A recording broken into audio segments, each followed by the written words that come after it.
Hey, what's up?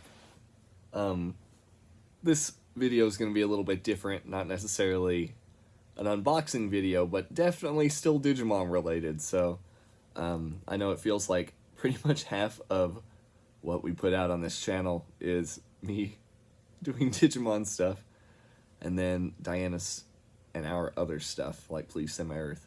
But I thought it would be really cool to kind of, this is still very Digimon related. I wanted to talk a little bit about something really, really special to me. It's been really cool. Whether it's here on YouTube, whether it's on Reddit, With the Will, Facebook groups, whatever.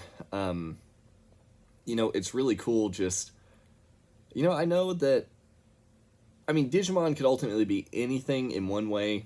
I think it's really cool just having something that we've grown up with that really means a lot to us, and at the same time is really cool. Like, cool monsters, evolution, music, TV shows, video games, whatever.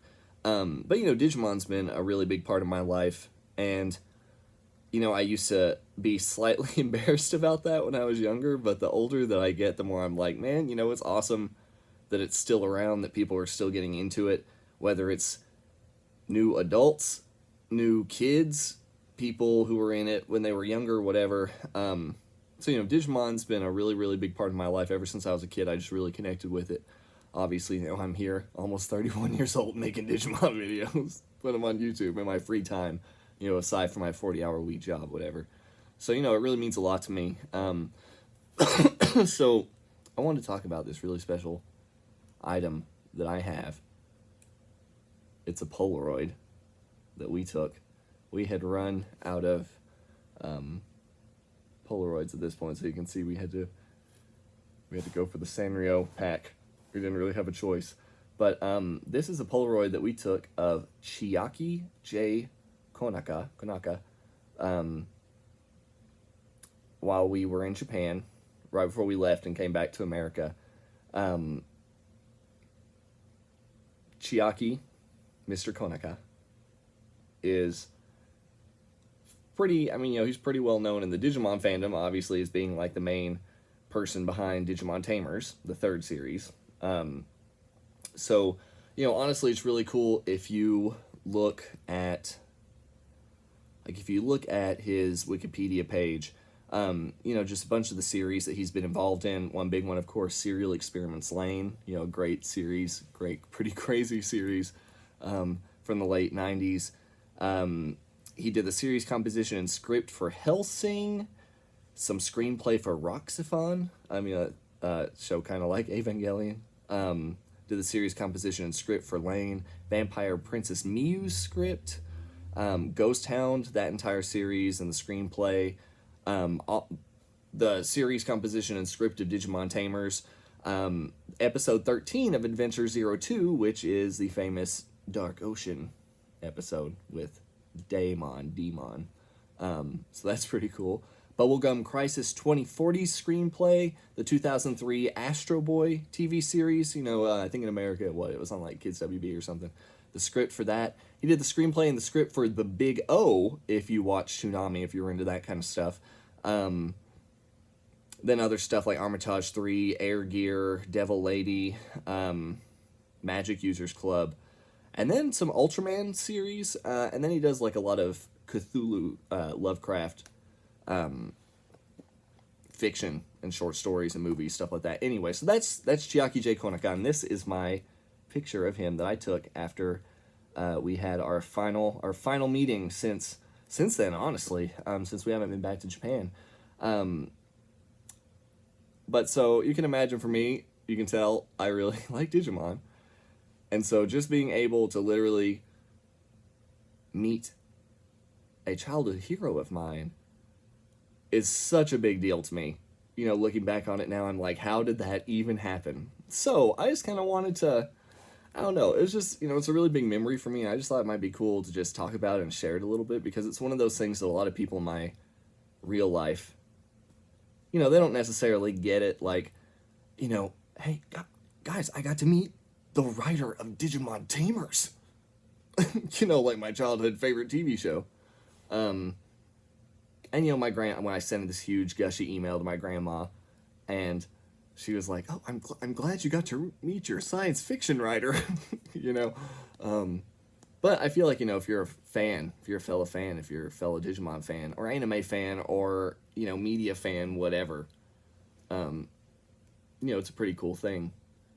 And literally, it's amazing to me. I just feel like I also want to talk about it just because I just want to potentially give anyone else this opportunity that I never really thought that I would have. And I mean, honestly, really, this whole story is just half dumb luck and half just taking a chance. I mean, ultimately, I think those are the only two things you need. Sprinkle in a little bit of both and see what you got. The more of each, you're going to do better.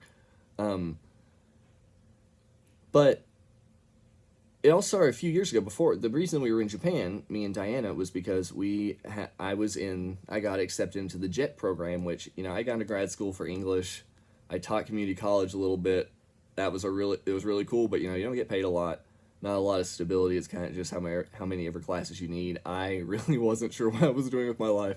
So I had an opportunity to apply to the JET program, which is a very cool program, international program, where if you might have heard about it before. I mean, it's pretty popular. It's one of the best ways to get to Japan if you're a young person fresh out of college or something like that.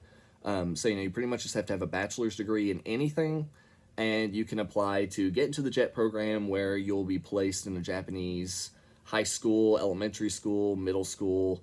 It's just kind of random. It kind of depends. Every situation is different.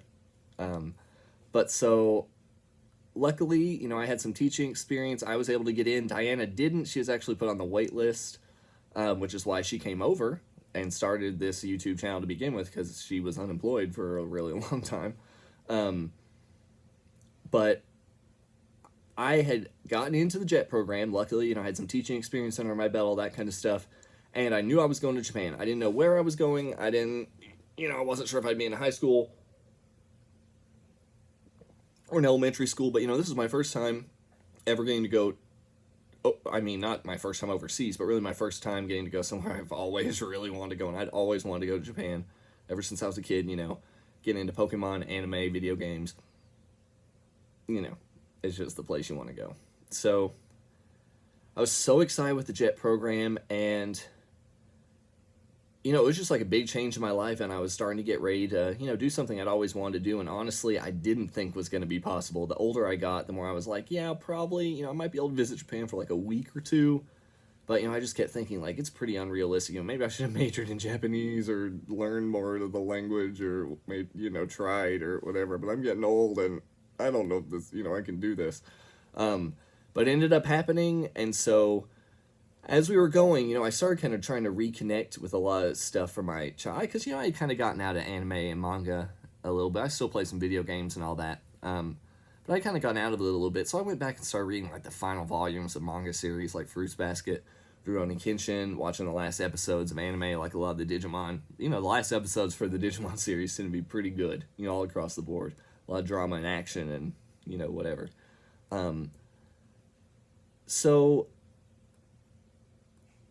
I was watching some older stuff and reading some older stuff, and it really got me, Digimon Tamers was a part of that. And so it was at that point that I decided to send an email to Chiaki J, Konaka. So this is like May. I was going to Japan. My first few days there were going to be in August. So in May, I'm feeling really gushy. I don't know, because I'm like, whoa, my dream is about to come true. I have to thank everyone who helped, even make this possible or make me believe that I could do it. And one of those was my Japanese professor from college. She passed away a little while, right after we had come back from Japan. But, she really pushed me to even think that it was possible for, I grew up in a super small town in the middle of nowhere. Literally most people in my town have never gone. I don't want to stereotype, because, people have gone out and stuff like that, but, not a lot of people have lived abroad for a considerable amount of time, unless it's been, like, the military or something, which is, cool, but it's also, it's different. So I was just feeling really nostalgic at that point about something that happened to me when I was a kid, when I was like 10 or 11 years old. And that was when I received, let me flash back really quick, actually. As a kid, luckily, I'm 30, so I got the internet when I was maybe like 5 or 6 years old. And even though it was slow, it was really, really cool. I got to search for Power Ranger pictures all the time. I could look up images. I had pen pals from other countries. I feel very lucky growing up in a super small place that I had the internet, because I feel like that really opened me up to a lot of other stuff. But so when I got into Digimon, I think I mentioned in one of my last videos, I got into Digimon when Adventure came out in America, and shortly into it, I was also really into Pokemon at the time, and it was really cool for me. I had this gateway drug for real, like, Japan and anime, which was on a Pokemon DVD back in the early Viz days. There was a trailer for the Ranma 1/2 movie, Big Trouble in Nekonron, China. And it has the song from the movie, Rabbits, Don't You Know It's Love. And that was just something, like, I heard it, and I was like, whoa. It was different, it was Japanese in a different language, and I was like, but I really like this. So it started really getting me into, Pokemon, like, it has, the intro in Japan is different? What?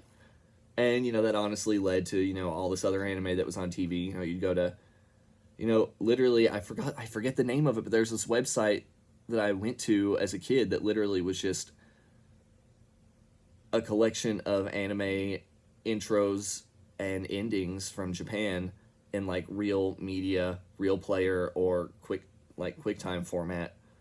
And, I would just sit there and download those. And, the first time I saw Butterfly, I still like the dub and everything, right? But, first time I heard Butterfly, or Braveheart, or I Wish, or The Biggest Dreamer, or, all that stuff, I was like, whoa. So I had really, really, really gotten into, and luckily with websites like Megchan, obviously with the Will popped up a little bit later, but, I spent a lot of time on Megchan, on a lot of different message boards.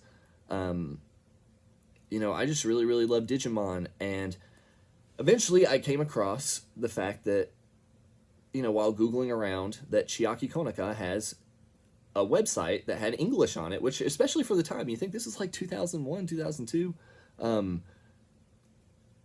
it had a considerable amount of material about Digimon Tamers, about Lane, about whatever, and, like I said, I grew up in this little town. I felt like, everyone in my family is really supportive about like an anime, and my dad, he's into weird stuff, and he had a record store, so, he would always hook me up with like Pokemon stuff, and, not a ton, but enough to, make me feel like, yeah, this is cool. I'm getting to, watch things I want to watch, or see things, or, whatever. But, I really fell in love. I really love Digimon Tamers. I love the feel of it. I felt like Takato was just, it was me. And I'm sure, that's the whole point of that, making his own Digimon, being a fan, all that kind of stuff. But I really felt, and, Takato was just a little more, he's a little more cowardly than maybe Taichi, or Daisuke, or Davis, or whatever. But, he really still came through when it counted. I felt like that was just much more my kind of personality. So I really connected with it. And the whole series, I thought The Biggest Dreamer is beautiful. I think, the stuff that happens in the series is beautiful. All of that's really, I think it's just an amazing show. And I thought it was an amazing show that I really connected with when I was a kid. It was like when I read Catcher in the Rye, or my first Murakami novel, or No Longer Human, A Shameful Life, whatever. But, so when I came across Chiaki's website, I noticed he had an email listed. He had a few email addresses listed on there. And, me being like 10 or 11 years old, my email address was Dr. T123. Dr. T123 was Dr. Tomoe, Professor Tomoe from Sailor Moon S. Dr. T123 at PokemonForever.zzn.com or net. I don't remember. That was Pokemon Forever was an old website run by Meowth346, which, it really focused a lot on just like kind of cool extra stuff in the Pokemon games database, all that kind of stuff. Easter eggs, all that stuff. But so I emailed Chiaki Konaka with my PokemonForever.zzn address, and I mean, it wasn't immediately, it was within probably like a few weeks. I got an email back from him. And, this is literally, like I said, this is probably, I was 11, 12, 13, sometime, pre-teenish. And I got an email back from him, and I mean, it wasn't much. It was literally just like, Colin, thank you so much for your kind email. I am very happy that you can watch and enjoy Digimon and find something special or something like that. I wish I could check, but that email is literally just like extinct. There's no way I can ever get back into that. So, as a kid, that really felt so cool getting, for me in my little podunk little town, no offense, I mean that in the best way. I get this email from this Japanese anime director that not only did Digimon Tamers, but also did Serial Experiments Lain, which, I had seen a little bit of, kind of understood, kind of didn't, but, just knew on the internet, anime circles, whatever, like, yeah, dude, this is someone respected. This is like a cool person. So, that's something that honestly, even though it wasn't that big of a deal in one way, that for me just kept a lot of my, as corny as it is, it kept a lot of dreams alive for me, I think, because, deep down, no matter what else happened to me, good or bad, that was still something that, I just thought was like, whoa, that's really cool. I never thought, this is someone on the other side of the world, and, little old me, like, I've just felt really connected for a minute. So, fast forward, whenever I found out I was going to Japan, and I was feeling just super thankful, like I mentioned with my professor, Patton Sensei, who had really pushed me to try to go to Japan. I also felt, for some reason, I just felt very compelled to send Chiaki Konaka an email. And I tried sending him an email when I was in grad school once, and, for a class, or, maybe I could interview him for a paper or something. Maybe. And that didn't end up, I never got any response or anything. But so I just pretty much sent an email to Chiaki Konaka there in May 2016, and I said, hey, I'm about to get to go to Japan finally. I'm so excited. I feel like you're a really big part of that, because, that's one thing I loved about Digimon Tamers, the fact it's in Shinjuku, right? It's like downtown Tokyo. I couldn't wait to see the Metropolitan Government Building, all that kind of stuff, the, like, Gilmon's spot in the park, and, it was cool because our jet orientation for the jet program orientation was literally in Shinjuku. So, literally, like, a few buildings behind us is the Metropolitan Government Building. It's just like, as a kid in America, just like, whoa, Digimon, Japan, cool. Finally be standing in front of it. It was just awesome, But so I sent him an email and just kind of thanking him and just saying that, it really meant a lot to me that he responded to me as a kid. And I realized that, that probably kept me from dying inside a few times, just having that memory and that experience, as tiny as it was. And lo and behold, he emailed me back a few days later, and he said, if you're ever in Tokyo, tell me, and maybe we can meet up. And I was like,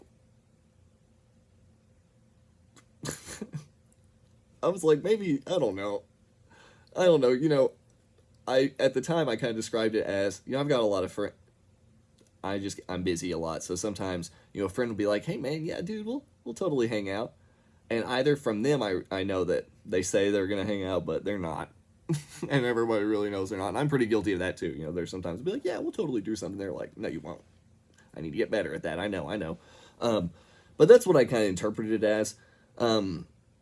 So fast forward a few months, me and Diana, we had our heartbreaking goodbye, because we had to be apart for a few weeks, so I was really sad. I cried so much at the airport, on the flight, because I played through the Persona 3 ending, Persona 4 ending, I got bored on the plane, and I just cried during them. But really, I get to Tokyo, and it was really cool, because I was there for jet program orientation, so everything's just in Shinjuku, your hotel, everything. So I first get off the bus once I'm just freaking out because I'm like, it's finally real. I'm in Japan. Oh my God. And even though I was going to be placed in Hokkaido, the northern part of Japan, it's got Sapporo, so that's pretty nice, pretty awesome city. But I felt like this is my first time ever in Tokyo, finally, whatever, and here I am. I'm not going to lie. I had brought my Season 1 Digivice, my Japanese one, and my Ultimate D-Arc. I brought that with me. Batteries out, of course. No batteries on the plane. But I had that with me. But it was really cool because I got to hang out with a lot of the other jets, go drinking, go eating, that kind of stuff. So, actually, we had come back from drinking. It was maybe like the night. I don't remember if it was the night we got there, the second night. We were going to be in Tokyo for a few days. And I had just gone out walking because I was drunk. We had done karaoke, and then we had gone and we had just eaten some stuff afterwards, had some good conversations, some good memories. Like literally, that was a really awesome. I felt so alive, and I'm always going to be so thankful for that. But I was walking around drunk. I come back to my room and got my Digivice so I could walk around Shinjuku with it at night. It was like childhood dream coming true, whatever. And I just felt very brazen. I was tipsy. I was probably pretty drunk instead of just tipsy. And I was just walking around. I thought, I should, because I never emailed Chiaki after he said that because I didn't really kind of take it seriously. But I was like, I should go back to the hotel and I should send him an email. So I went back. I sent him an email at like midnight, whatever. The next day, I wake up I might have been kind of late, or maybe it was a little bit later that day, and I saw I got a response from him. It was like, yeah, totally. We can eat something and talk. And he said, yeah, I'll meet you at your hotel. Because, it's like, a central spot in Shinjuku. And, I was just kind of like, honestly, I told my roommates at the time, I told them that, yeah, so I'm meeting this anime writer guy for dinner. He's just going to meet me at the hotel. And part of it kind of felt a little creepy at first, because I was like, I don't know who this, I'm just meeting some stranger in one of the biggest cities in the world. Just based on email, whatever. But, it also, I feel like I only really thought that because it felt too good to be true, if you know what I mean. So, I was kind of nervous about it all day. I kind of mentioned, what shirt I'd be wearing, whatever. And I go downstairs, and I was, I had no idea really what to expect. And there was Chiaki J Konaka, the, because I don't want to just be like, the writer of Digimon Tamers, or Lane, or anime writer, or whatever, it's like he's an artist, he's he's a writer, a director, he's just, a creative person, whatever. And we had Korean barbecue, and we talked for like 2 or 3 hours, and, part of it was gushing, just talking about anime, talking about Lane, talking about his experiences with Digimon Tamers, talking about coming up with the characters, about his influences, about movies he liked, about wanting to barbecue in America. And, it was really amazing because one of the other reasons I was kind of nervous is I don't really know that much Japanese at all. Especially, when I first got to Japan, when I first got to Tokyo, and I walked around by myself, I was like, on one hand, it was crazy because there was still a lot of English everywhere. But on the other hand, you're also like, I don't even understand this language. I'm just walking around. What am I doing? What's going on? But his English, we had to use Google Translate sometimes, but his English was so good. And he was just so awesome. And I felt like, as a fan, I couldn't believe it. I was like, I'm sitting here, and once again, it's not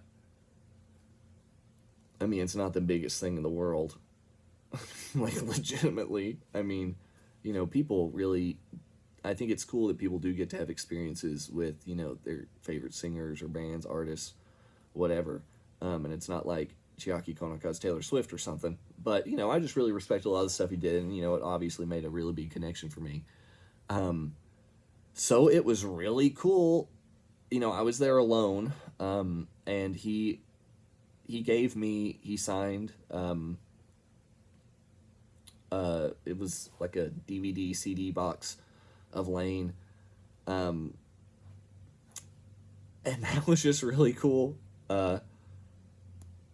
It was just a really, really cool, awesome experience. And I mean, I just felt like, wow, just my 13-year-old self. Let's go with 13, because I feel like that's a good general in the middle age, whatever. I feel like my 13-year-old self, I just wish I could go back and tell him that, in one way for him, for what his world at the time, you're going to go through a lot of tough stuff, but you're really going to enjoy that later on down the road, So that was really, really cool. It was really awesome because he was really great, and I felt like we had a really awesome, cool, meaningful conversation that first time, and it worked out where we were going to be visiting Tokyo a few more times while we were in Japan, so we ended up actually seeing him a few more times. Our last time, we actually got to introduce one of our friends who was teaching with us. She was also a very big fan of Digimon Tamers, of Lane, a few of his other series. So we all got to meet each other and talk about stuff and have some really cool conversations with someone we really, really looked up to, who was, as a fan, was just, like, so awesome. And so, like, I couldn't believe, like, whoa, this, he made me feel like I was important just talking to me, and I felt like it was just really cool being able to connect with someone that way. So, it was really great because we got to, like I said, we got to talk to him a few times. He sent us a wedding gift, which was really cool because it turned out to be the, I'm pretty sure this is how it worked out. I have, like, the biggest video we have on this channel is an unboxing video of my D-Arc that came out, the version 15th. So I'm pretty sure the way it worked is, I got that. I didn't get the blue one because I have an original blue one, whatever, so I just didn't want to pay the extra money. But I ended up getting a whole set of them, the red and the blue D-Arcs, and a card set from Chiaki as a wedding gift. Because we also got to have a cool experience from another set of amazing people where we got to have a legitimate Japanese wedding while we were over there. That was thrown for us. I mean, it was like the real deal, and we were just so thankful. And, Chiaki surprised us by sending that, and I was like, whoa, man. And it was just one of those things where I just felt very lucky because, that just, everything just really meant so much to me, and I couldn't, I don't know. It's one of those things that I think just really, in hindsight, I don't know, it just made me feel really special. And, even whenever I have some of those days where I feel like everything really sucks or things aren't going well or I'm a failure or my life is over or what am I doing, which, I mean, especially with the pandemic, I mean, just life in general, sometimes it's really tough. And like I said, I feel like I'm also pretty lucky in one sense. I've got Diana, I've got friends, family, pets, hobbies that I love, things I think I'm good at, all that kind of stuff. But, sometimes if I really sit down and I need an extra kick, I just think like, man, how cool was it that I got to experience time with Chiaki Konaka, So, I mean, granted, this is a few years ago. We've been able to keep in touch a little bit since we've come back from Japan, but, we haven't been back or anything. But I really hope that, I felt like we really had some cool conversations and connected over some really cool stuff, and I can only hope the next time we go that maybe, we can see him again, or, he's even willing. It's just, it just made me rethink what is possible, even if it's just stuff that makes the Digimon fan and me really, really happy, So really, I feel like the biggest reason, part of it is, like, just even prove to myself that I even got to do something that cool, it's just like, man, yeah, that happened, that's so awesome. But, thinking back to, like I mentioned, my Japanese professor, she passed away, And like I said, she was probably one of the biggest reasons, not only that we went to Japan, but why I probably even kind of went out of my way to email him that May anyway, was because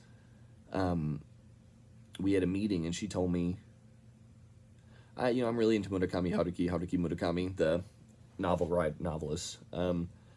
And we were kind of talking about him, and she mentioned you should try to get in contact with him and talk to him. You should try. You should at least try. And I was like, okay, how? First of all, that's tough in general, especially with an overseas author or whatever.